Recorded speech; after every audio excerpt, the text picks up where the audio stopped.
യെശയ്യായുടെ പുസ്തകം 66-ാം അധ്യായം. യഥാർത്ഥ ഭക്തി.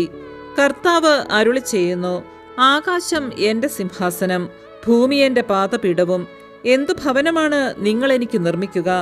ഏതാണ് എന്റെ വിശ്രമസ്ഥലം? കർത്താവ് അരുളി ചെയ്യുന്നു, ഇവയെല്ലാം എന്റെ കരവേലയാണ്, ഇവയെല്ലാം എന്റേതു തന്നെ. ആത്മാവിൽ എളിമയും അനുതാപവും ഉണ്ടായിരിക്കുകയും എന്റെ വചനം ശ്രവിക്കുമ്പോൾ വിറയ്ക്കുകയും ചെയ്യുന്നവനെയാണ് ഞാൻ കടാക്ഷിക്കുക. കാളയെ കൊല്ലുന്നവൻ മനുഷ്യനെ കൊല്ലുന്നവനെ പോലെയും, ആടിനെ ബലിയർപ്പിക്കുന്നവൻ പട്ടിയുടെ കഴുത്തൊടിക്കുന്നവനെ പോലെയും, ധാന്യബലി അർപ്പിക്കുന്നവൻ പന്നിയുടെ രക്തം കാഴ്ചവെക്കുന്നവനെ പോലെയും, അനുസ്മരണാബലിയായി ധൂപമർപ്പിക്കുന്നവൻ വിഗ്രഹത്തെ വണങ്ങുന്നവനെ പോലെയുമാണ്.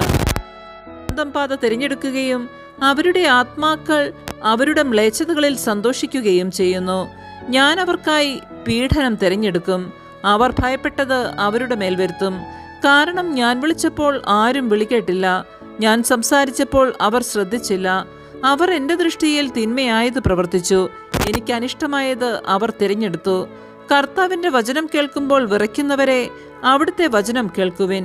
എൻ്റെ നാമത്തെ പ്രതി നിങ്ങളെ ദ്വേഷിക്കുകയും പുറത്താക്കുകയും ചെയ്യുന്ന നിങ്ങളുടെ സഹോദരർ, കർത്താവ് മഹത്വം പ്രകടിപ്പിക്കട്ടെ, നിങ്ങൾ സന്തോഷിക്കുന്നത് ഞങ്ങൾ കാണട്ടെ എന്ന് പരിഹസിച്ചു. എന്നാൽ അവർ തന്നെയാണ് ലജ്ജിതരാവുക. ഇതാ, നഗരത്തിൽ നിന്ന് ഒരു ശബ്ദ കോലാഹലം, ദേവാലയത്തിൽ നിന്ന് ഒരു സ്വരം. ശത്രുക്കളോട് പ്രതികാരം ചെയ്യുന്ന കർത്താവിന്റെ സ്വരമാണത്. ആമേൻ. പരിശുദ്ധ പരമാ ദിവ്യകാരുണ്യത്തിന്